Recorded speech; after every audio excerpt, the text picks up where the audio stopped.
Okay, folks, so leave me a comment down below. Click the thumbs up button if you want me to try this on this Buick Lucerne. This is the one I bought for my mom. Has a transmission problem. It will go into low 1 and it slips, but it'll go. Put it in low 2, it still slips in low 2, but less.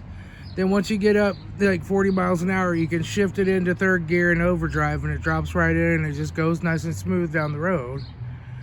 But it will, when you stop, you'll have to put it back in low 1 to get going again. It won't come back to low 1 when it's in drive. And this is a common problem on these. So somebody left a comment and said, oh, that's the 4T65E whatever it is. It's a 4T65E, I think, transmission. And it sounds like it has the broken forward band. And it's like a $30 part if you want to try to take it apart and fix it. And so I thought, yeah, but I'm going to have to drop the transmission out. I'm going to have to take it all apart, tear it all down. I looked at some videos. I'm like, and then I'm going to put the forward bend in it, put it all back together, hope everything else is okay. And then I put it back in the car, you know, the car's removing the subframe, everything. And then if it's not okay, I still have to take it back out again, right? But I saw another video. I'll put a link to it here. And his reassembly isn't great because the camera kind of darks out when he's in there working. But the disassembly of the front part of the transmission is really good. And he did it in the car, right? He jacked the car up. It looked like he took the control arm and the knuckle and the strut out, right? And got it all clear right there. Took the pan off, took the valve body off, took the chains off, and then pulled the transmission apart. And he put the new part in there and put it back together, and he's got a test drive of the car working and driving fine. I think that's a really good video, because a really good attempt to make a video to see if it works, because this is a common problem on these cars. And for a $30 part, now you can fix your transmission. Yes, it's going to take a few hours to tear that thing apart and put it back together, and you might need to buy some gaskets for it, right?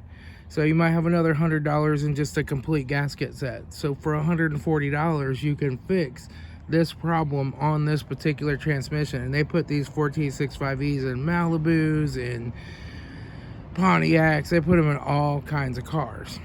And the broken band, you can get a high performance broken front band for like 30 bucks. It's 36 with shipping.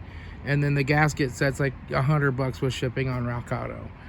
And you're not going to do all the gaskets, because you're not going to tear the whole transmission apart, but it's cheaper to do it that way and get all the gaskets you need than it is to buy each gasket separately. But I might just try that. I don't have to remove the transmission, and I'll probably just pour the old transmission fluid back in it, because the transmission fluid looks clean. It looks like somebody's changed it, probably trying to fix this problem.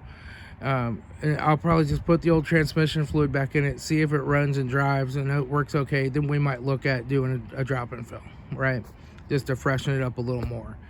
But I'm kind of curious if you guys would like to see me try that and see if it works. I think it's a pretty good idea. And guess what? If it doesn't work, I'm out $140, right? Or if I get it apart and I just can't get it back together, I won't open those parts till I use them, right?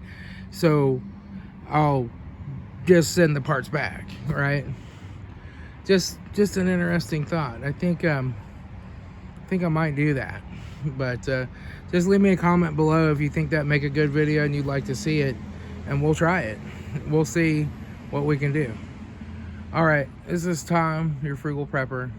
I got to pull this Equinox back in the garage because the parts are coming for that tonight, and I have to go diagnose that Dodge Avenger again. It's a no start now, so I have to go look at that. It's been running great, and then it was a no start yesterday morning, so I got to go look at that tonight. And the ignition coil is supposed to come for the Equinox, so I'll get that replaced, and then that will be out of here, because I'm getting too many cars in the yard. Too many, I'll tell you. All right, this is Tom, your Frugal Prepper. I'll talk to y'all later. You have a great day.